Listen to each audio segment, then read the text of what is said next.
आज कुछ सीटों के उपचुनाव के नतीजे आए हैं। आम आदमी पार्टी 5 में से 2 सीटों के ऊपर जीती है।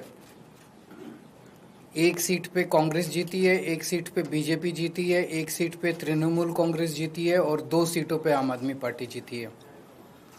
गुजरात में विसावदर सीट और पंजाब में लुधियाना वेस्ट सीट। सबसे पहले मैं लुधियाना वेस्ट से जीते हुए उम्मीदवार संजीव अरोड़ा जी को बहुत बहुत बधाई देना चाहता हूं। विसावदर सीट से गोपाल इटालिया जी को बहुत बहुत बधाई देना चाहता हूं। मैं दोनों राज्यों की जनता को बहुत बहुत बधाई देना चाहता हूं और उनका तहे दिल से शुक्रिया अदा करना चाहता हूं जो उन्होंने आम आदमी पार्टी में ये विश्वास दिखाया। एक बड़ा इंटरेस्टिंग डेटा है कि 2022 में फरवरी में पंजाब में चुनाव हुए थे और दिसंबर में गुजरात में चुनाव हुए थे। 2022 में फरवरी में जो चुनाव हुए थे उसमें विसावदर सीट हम लोग जीते थे।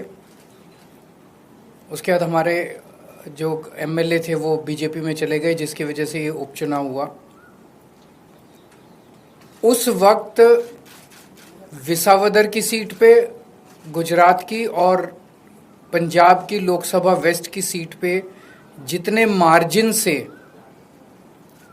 हम लोग ये दोनों सीटें जीते थे 2022 में, आज उससे डबल मार्जिन से, लगभग डबल मार्जिन से ये दोनों सीटें हम लोग जीते हैं।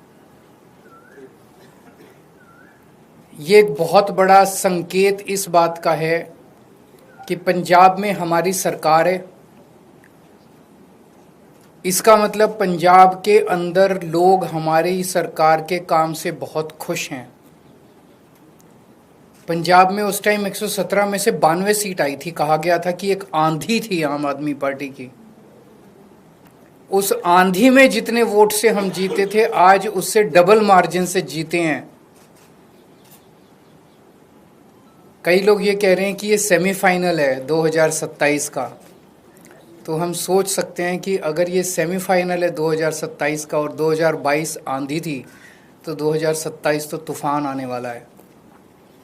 हम सोच सकते हैं कि जनता आम आदमी पार्टी के काम से कितनी खुश है। और लुधियाना वेस्ट के इस चुनाव ने एक तरह से जनता के मूड को दर्शाया है। एक तरह से पंजाब की जनता ने मोहर लगाई है आम आदमी पार्टी के कामों पे।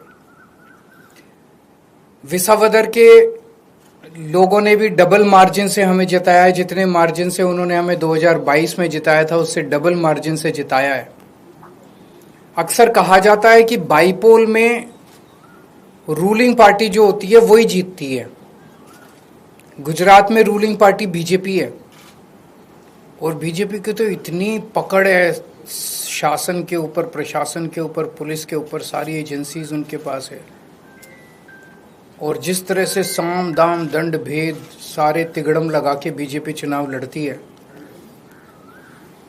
उनसे गुजरात के अंदर चुनाव लड़के जीत पाना तो बहुत मुश्किल है। तो अगर डबल मार्जिन से लोगों ने ये वोट दिया हमें, तो ये दिखाता है कि गुजरात के लोग अब 30 साल के बीजेपी के कुशासन से कितने ज़्यादा त्रस्त हो चुके हैं और अब जनता अपनी आवाज़ उठाने वाली है। जनता ने अपनी आवाज़ उठानी शुरू कर दी है और ये दिखाता है कि आम आदमी पार्टी की पॉलिसीज़ के ऊपर और आम आदमी पार्टी ने जो पंजाब और दिल्ली में काम किए उसके ऊपर गुजरात की जनता ने भरोसा दिखाया है। आम आदमी पार्टी पे भरोसा दिखाया, आम आदमी पार्टी की लीडरशिप पे भरोसा दिखाया है। तो गुजरात में अब बीजेपी के से तंग आ चुके हैं और आम आदमी पार्टी लोगों के लिए एक उम्मीद है। 2022 के चुनाव में कांग्रेस को 17 सीट मिली थी गुजरात में, आम आदमी पार्टी को 5 सीट मिली थी। पिछले 3 साल में कांग्रेस के 5 एमएलए छोड़ के चले गए बीजेपी में। आम आदमी पार्टी का 5 में से 1 एमएलए छोड़ के गया बीजेपी में। इन 5 सीटों पे जो कांग्रेस के छोड़ के गए थे, पिछले साल चुनाव हुए थे। पांचों की पांचों सीट कांग्रेस हार गई और बीजेपी के पास चली गई। एक सीट पे जो बीजेपी ने हमारा एमएलए चोरी किया था, आज बीजेपी से हम वो सीट वापस छीन के ले आए हैं। इससे ये दिखाता है कि गुजरात के अंदर टक्कर सीधे बीजेपी और आम आदमी के पार्टी के बीच में है। अभी भी 2 सीटों पे चुनाव हुए, 1 सीट बीजेपी जीती है, 1 सीट आम आदमी पार्टी जीती है। और ये दोनों जगह चुनाव कांग्रेस और बीजेपी मिलके लड़े हैं। अब कांग्रेस का स्टेटस सभी राज्यों के अंदर एक ही रह गया है, बीजेपी के हाथ की कठपुतली बनके बीजेपी को जिताने की कोशिश करना।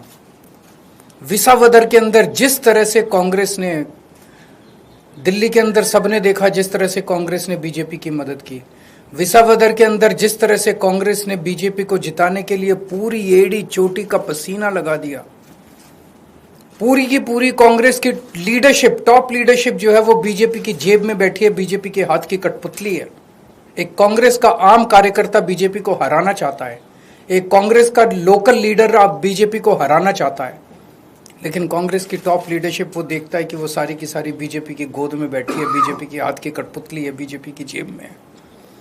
तो आज मैं इस मंच के माध्यम से कांग्रेस के आम कार्यकर्ताओं को भी कहना चाहता हूं कि कांग्रेस से उम्मीद मत करना कि वो कभी भी बीजेपी को हराएगी। उनकी बहुत कोजी रिलेशनशिप है टॉप पे। केवल और केवल आम आदमी पार्टी पूरे तन मन धन से इस देश को और राज्यों को बीजेपी से बचाने की कोशिश कर रही है। जो अच्छे कार्यकर्ता है कांग्रेस के, वो सब छोड़ के आम आदमी पार्टी में आ जाओ।